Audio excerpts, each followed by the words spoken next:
Selamat pagi, salam sejahtera bagi kita semuanya.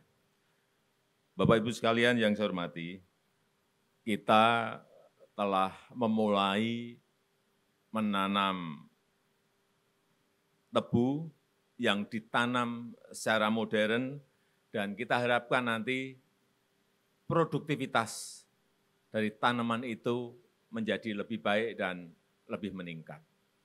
Karena apa? Kita tahu semuanya yang namanya impor gula konsumsi sampai saat ini kita masih mengimpor per tahun itu 1.088.000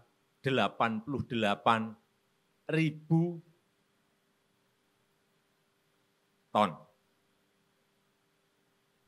per tahun. Sebuah jumlah yang sangat besar. Itu baru yang untuk konsumsi. Yang untuk industri itu 3.569.000 ton per tahun. Padahal kita tahu di tahun 1800-an Indonesia ini adalah raja gula. Ekspor kita kemana-mana, ke semua negara saat itu. Pertanyaannya, kenapa dari yang dulu mengekspor, kok sekarang mengimpor? Ini pasti ada sesuatu yang salah yang harus kita luruskan. Oleh sebab itu saya perintahkan kepada Pak Menteri BUMN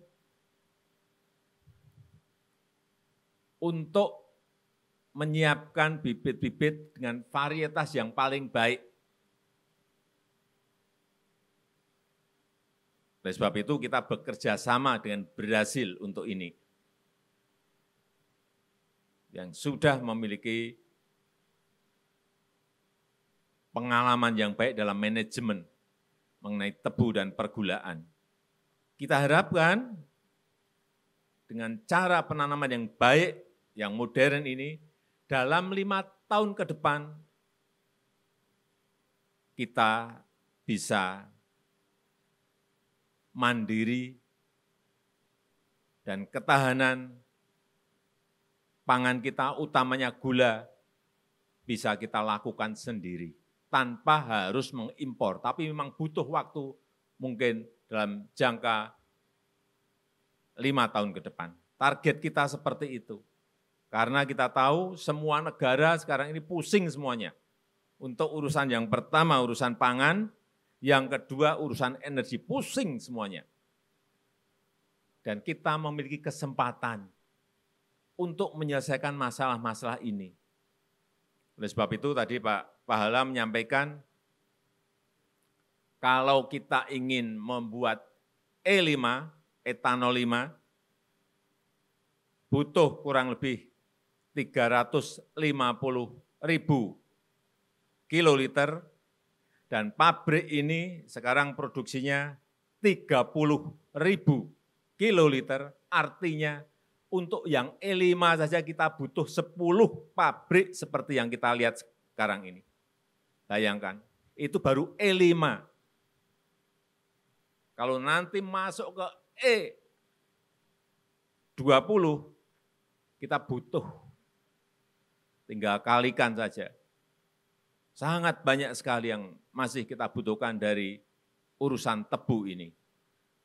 Oleh sebab itu kerjasama yang baik antara petani dengan pabrik gulanya sendiri juga yang mesin-mesin lama, ini juga akan segera semuanya kita rubah semuanya dengan mesin-mesin modern, sehingga rendemenya tinggi, petani nanti juga diuntungkan karena rendemenya naik. Sampai kapanpun kalau mesinnya mesin-mesin lama, mohon maaf Bapak petani, akan sulit. Kuncinya ada di rendemen, benar enggak? Saya sudah lihat dulu beberapa pabrik, kalau diterus-terusan kayak gini enggak akan, udah kita mau ngomong apa enggak akan itu yang namanya tersolusikan. Ada solusinya, ada jalan keluarnya. Kuncinya memang bibit yang baik, mesin dengan rendemen, memberikan rendemen yang baik juga kepada petani. Kuncinya hanya ada di situ.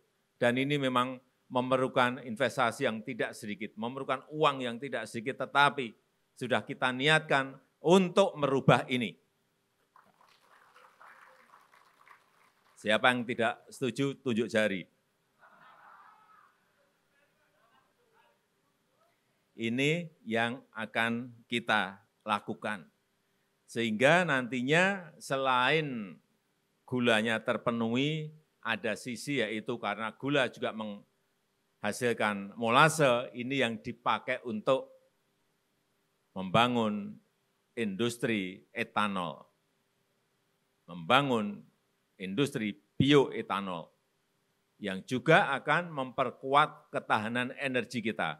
Kita juga tahu separuh dari energi yang kita gunakan itu, BBM yang kita gunakan itu, 50% itu impor semuanya. Supaya kita tahu, tidak boleh kita terus-teruskan ini. Karena kita, kalau tebu ini berhasil, kemudian B30 sawit itu bisa ditingkatkan lagi, ini akan memperkuat ketahanan energi negara kita Indonesia. Saya rasa itu yang ingin saya sampaikan dalam kesempatan yang baik ini, dan dengan mengucap Bismillahirrahmanirrahim, pada pagi hari ini saya nyatakan dimulai bioetanol tebu untuk ketahanan energi. Terima kasih. Wassalamualaikum warahmatullahi wabarakatuh. Kita ini satu-satunya perusahaan energi baru terbarukan yang kita punyai. Artinya BUMN baru kita ya di Enero ini. Jadi semangat kita adalah bagaimana kita mendukung ketahanan pangan dan energi di saat yang bersamaan. Karena kita bagian dari PTPN Group, di mana PTPN-nya focusing di gula, lainnya hasil sampingnya. Kalau pengolahan tebu menjadi gula itu kan ada hasil samping berupa molases. Molases inilah yang kita convert menjadi etanol. Rasionya umumnya antara 4:1, artinya 4 kilo molases menjadi 1 liter etanol. Itu saat kita belum swasembada.